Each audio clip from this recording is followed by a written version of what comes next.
a short time after we got home, Kim said, "It's time." And early that Saturday morning, we had a beautiful little baby girl. We named Amanda. You see, Amanda's our only child, and raising her seemed pretty easy. Probably because I have a terrific wife.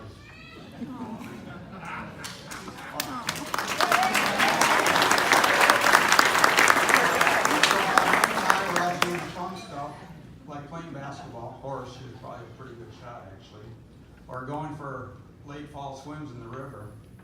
Kim was taking care of just about everything else, from scheduling doctor's appointments to enrolling her in classes, arranging for daycare, making sure we were both dressed right, and a lot more, all while maintaining a career. Kim's an amazing woman who's always shown us her love and support. Those of you who know Amanda know her that she has a serious side as well as what I call a goofball side. She was about 3 when the 3 of us were, Kim and I and Amanda, were fishing on the river in a little flat bottom boat, and it was hot out. And Amanda wanted to go swimming, but Kim and I wanted to keep fishing. So what does she do? She fills up the fish cooler with water and jumps in. I still remember that big smile on her face. Sometimes we try a little bird hunting, but she was more interested in filling up my game vest with corn cobs than actual hunting. One thing that amazed me about her was kind of, even at a young age, how much common sense she had. I mean, it just surprised me. Sometimes she'd accompany me to work, and I remember one time we went down and checking out some equipment, and we drove down this steep, rocky road, and we got down to the bottom, and it was like, there's no way I'm gonna get out of here.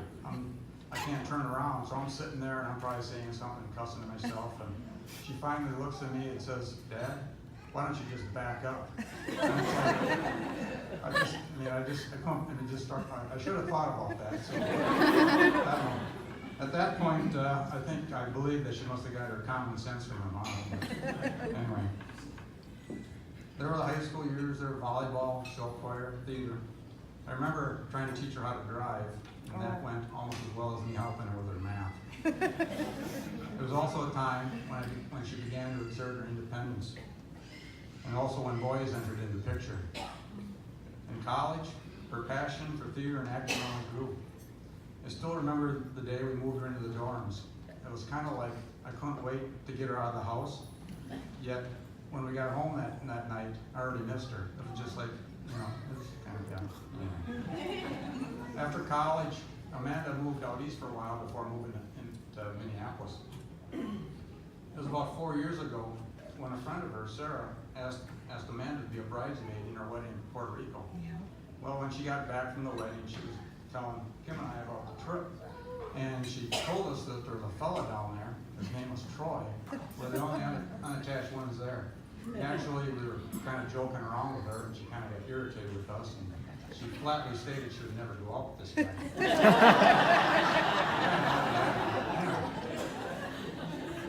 This date was followed up by a few more before Amanda suggested that we meet the two of them in Rochester. No, I'm going to back up. I missed something. It was about 2 years later, after the trip to Puerto Rico, where Amanda and Troy met again at Sarah's birthday party. Well, I guess he must have asked her for her phone number and then invited her out to a concert. Yeah. Well, she kind of told us that she really wasn't interested in this guy, but he must have been a little persistent. Sorry. That's all I'm saying. Anyway, after the concert, when she called the next day and talked to Kim, it must have went pretty well, because the only thing she could talk about was this guy named Troy. Well, this date was followed up with a few more before Amanda suggested that we meet the two of them in Rochester. So I have to admit, I was probably a little skeptical about this guy, about who was starting to date my daughter. Anyway, the two of them show up in this great big Dodge pickup truck, and he's wearing these polarized sunglasses. So I really couldn't get a good read on him. He seemed like a nice guy, but my thoughts were he probably wasn't good enough for my daughter. Following our meeting, it seemed quite evident that the relationship was starting to grow. Amanda suddenly had an interest in country music, bicycling, and hockey. That was someone who only previously seemed interested in reading, movies, theater, and the arts.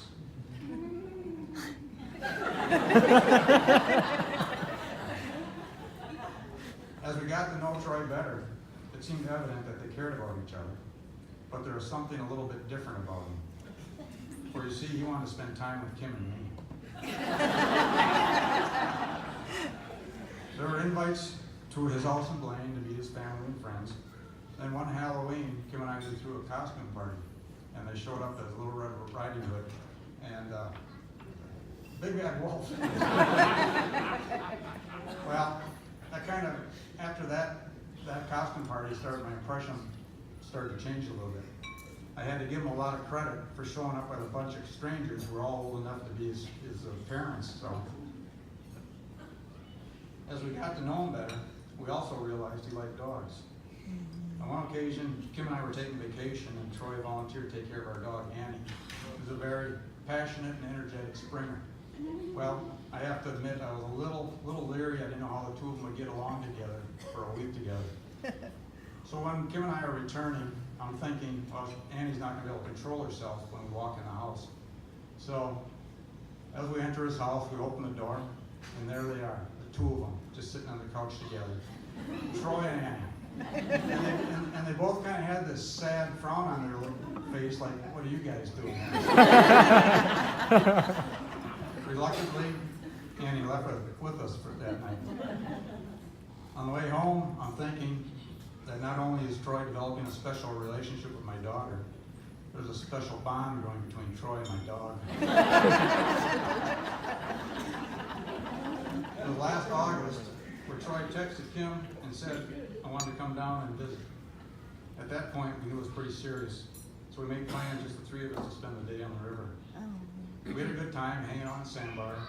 We probably had a few beers. It was when we were idling down the main channel of Mississippi when he began to broach a more serious subject. Kind of like, what do you guys think of us getting married, Amanda and I?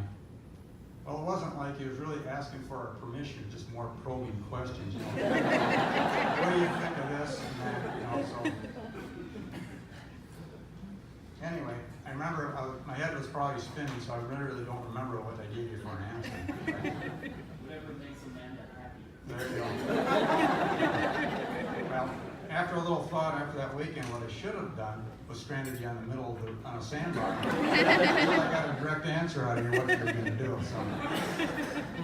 Well, anyway, those intentions were finally answered when they announced their engagement in January this year. So Amanda, many ways. Right up.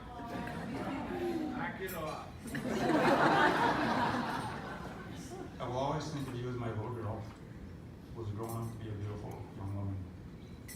As your father, I've always wished for your well-being and happiness and meeting someone who cares for you deeply. When I see you two together, I see the happiness and support you give one another and how much you guys love each other. Although you both came into this relationship with different interests, what you have in common is your love of family, friends, and each other. So Troy, take care of my little girl, and I wish you guys the best.